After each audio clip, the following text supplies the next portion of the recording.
دەمەوێت بڵێم ئەمە هەم بانگەوازی تەفگەری ئازادیە بۆ ئاهەنگەکانی نەورۆز، هەم وەڵامی ئەو کۆمیتەی ئامادەکاری نەورۆزەیە کە ئاهەنگی نەورۆز لە بناری قەندیل پیرۆز دەکات. بانگەوازی تەفگەری ئازادی بۆ بەرزڕاگرتنی ئاهەنگەکانی نەورۆز کاتی ئازادیە، بە ڕۆحی تێکۆشان بەرەو سەرکەوتن و ئازادی ئاهەنگی نەورۆزی ئەم ساڵ پیرۆز دەکەین. نەورۆز جەژنی نەتەوەیی و سەری ساڵی نوێی کوردی هەر لە ئێستاوە لە تەواوی گەلانی کوردستان و بنەماڵەی شەهیدانی ڕێگەی ئازادی و زیندانیانی سیاسی و تەواوی ئازادی خوازان پیرۆز دەکەین. نەورۆز جەژنی ژیانەوە بۆ گەلی کورد واتای تێکۆشان و شۆڕش و سەرکەوتن و ڕاپەڕینە لە بەرامبەر ستەمکاری و زوڵم. جەژنی نەورۆز واتای بەرخۆدان و تێکۆشان بەرامبەر زوحاکەکانی سەردەم کە لە ئێستاشدا ئەو تێکۆشانە بەردەوامی هەیە، چونکە هێشتاش زوحاکەکانی سەردەم لە بەرگی داگیرکاریدا دژی گەلەکەمان لە هەوڵداندان. هێشتاش گەلانی ناوچەکە و کوردستان پێویستیان بە تێکۆشانی کاوە ئاسایە. جەژنی نەورۆز مانای ڕۆشنگەری و ئاشتی و ئاشبوونەوەی مرۆڤ و سروشتە. جەژنی نەورۆز بەهۆی ئەو تێکۆشان و قوربانیدانەی گەلی کوردەوە بە هەمان واتا و هێمای سەرکەوتنیەوە بۆتە جەژنی سەرتاسەری گەلانی ڕۆژهەڵاتی ناوین و تەنانەت لە ئاستی جیهانیشدا یاد دەکرێتەوە. گەلی ئاشتیخواز و بەرقودێری کورد بڕەنج و تێکۆشانی سەدان ساڵەی داگیرکەرانی کوردستانی ملکەش کرد کە بە ناچاری دان بە جەژنی نەورۆزدا بنێن. لە کاتێکدا بە ئامەتەکاری و جۆشێکی مەزنەوە گەلەکەمان چاوەڕێی هاتنی ئەو ڕۆژە دەکات، لە هەر شوێنێکی کوردستان ئامادەکاری دەکرێت بۆ گێڕانی ئاهەنگەکانی نەورۆز. دەبێت هەوێنی سەرکەوتنی گارە بکەینە سەر مەشقی سەرکەوتنی گەلەکەمان و تێکۆشانی دژ بە زوحاکەکانی ناوچەکە. لەم بار و دۆخە هەستیارەدا کە لەلایەک شەڕ و داگیرکاری و لەلایەک گەندەڵی و ستەمکاری لەسەر گەل بەڕێوە دەچێت، تەواوی کۆمەڵگە و بە تایبەتیش گەلانی ڕۆژهەڵاتی ناوین لە بەردەم هەڕەشەی تاریکستان و هەڵوەشان و کارەساتی گەورەدایە.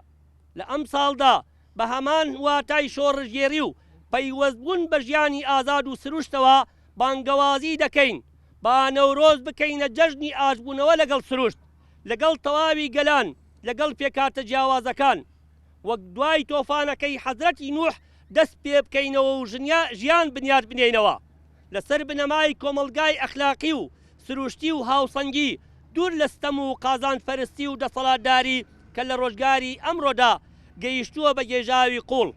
ئەو سیستەمە دژی مرۆڤ و تێکدەرە تا بمێنێ لە بێچارەییدا قەیران و گێژاوی زیاتر بەرهەم دەهێنێت.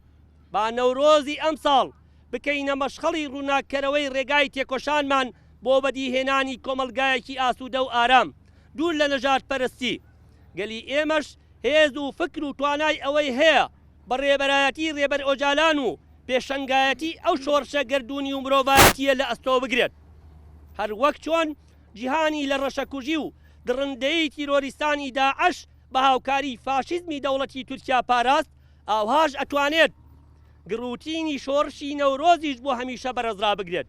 ئیدی گەلی ئێمە سەلماندوێتی کۆیلایەتی و داگیرکاری پەسەند ناکات و هیچ بربەستێک ناتوانێت ڕێگەی لێ بگرێت تا گەیشتن بە سەرکەوتن.